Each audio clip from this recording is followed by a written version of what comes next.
Good day sa ating mga YouTube followers. Once again, this is your Kuya Medel. And quick realty tips muna para sa mga first time home buyers. Ano ba yung mga common mistakes na meron dito? Okay.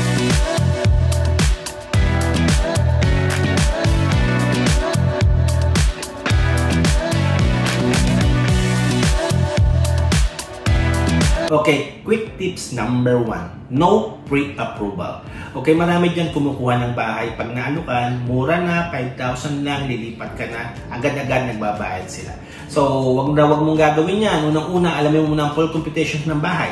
Okay, alamin mo muna ang total contract price, alamin mo muna ang down payment, at alamin mo muna ang magkano ang iyong monthly amortization. Kasi medyo longer ang bayaran yan, ha?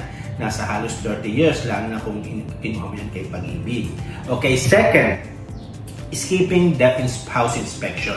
Wag mong gagawin yan. Kahit ikaw ay busy sa work, kung pumapasok ka, anong unang-una mong gagawin? Dapat mong gawin, mag-absent ka, mag-leave ka, mag-attend ka ng house inspection kasi diyan mo malalaman kung meron diferensya ang bahay mo. Sira ang tubo, butas ang bubong, hindi gumagana ang mga switches. So para wala ng additional pang gastos, make sure na nandun ka bago sa'yo ibigay ang susi.